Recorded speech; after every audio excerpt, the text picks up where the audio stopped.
দেশের প্রথম ভূগর্ভস্থ metro rail mass rapid transit MRT line 1 এর ইউটিলিটি লাইন নর্দা থেকে বিমানবন্দর স্টেশনে স্থানান্তর করা হয়েছে। বৃহস্পতিবার এমআরটি লাইন 1 এর চুক্তি প্যাকেজ CP5 ও 6 এর অধীনে নর্দা থেকে বিমানবন্দর স্টেশন পর্যন্ত রাস্তা মেরামতের কাজ দ্রুত এগিয়ে চলছে বলে জানিয়েছেন এমআরটি লাইন 1 এর প্রকল্প পরিচালক মোহাম্মদ আবুল কাশেম ভূঁইয়া।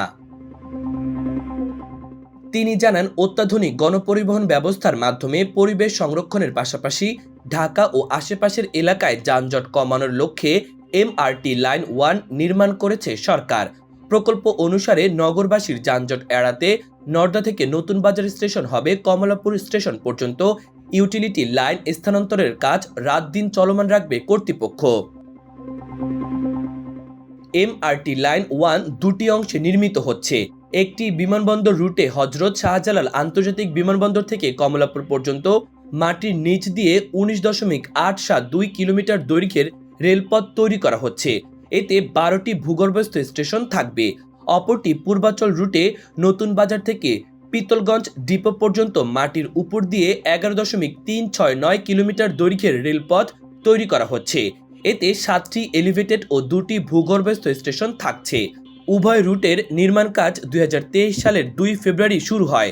মোট 12টি প্যাকেজের মাধ্যমে তা বাস্তবায়িত হচ্ছে। CP1 এর অধীনে 2023 সালের 1 মার্চ নারায়ণগঞ্জ জেলার রূপগঞ্জ উপজেলার পিতলগঞ্জ মৌজায় 35.90 হেক্টর জমিতে এমআরটি লাইন 1 ডিপো উন্নয়নের কাজ শুরু হয়। এটি প্রায় সম্পূর্ণ হয়েছে। বাস্তবিক অগ্রগতি 99% এবং আর্থিক অগ্রগতি 98% পৌঁছেছে।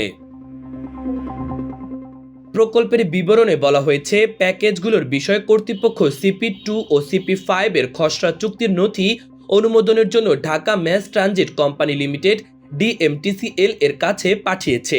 CP02 এর প্রাক চুক্তি আলোচনার প্রক্রিয়া সম্পন্ন হয়েছে। গত 10 এপ্রিল চুক্তি স্বাক্ষরের প্রস্তাব অনুমোদনের জন্য DMTCL সদর দপ্তরে পাঠানো হয়। গত 25 মার্চ CP3 এর দরপত্র উন্মুক্ত করা হয়। আগে যোগ্যতা অর্জনকারী যারা দরপত্র জমা দেয়নি তাদের জন্য পূর্ণ দরপত্র প্রক্রিয়া চলছে। গত 27 ফেব্রুয়ারি CP4 এর দরপত্রের আর্থিক প্রস্তাব উন্মুক্ত করা হয়। আর্থিক প্রস্তাবের মূল্যায়ন বর্তমানে চলমান রয়েছে। CP5 এর প্রাক চুক্তি আলোচনা প্রক্রিয়া সম্পূর্ণ হয়েছে। খসড়া চুক্তির নথিটি গত 13 মার্চ জাপান আন্তর্জাতিক সহযোগিতা সংস্থা জাইকার কাছে অনাপত্তির জন্য পাঠানো হয়েছে।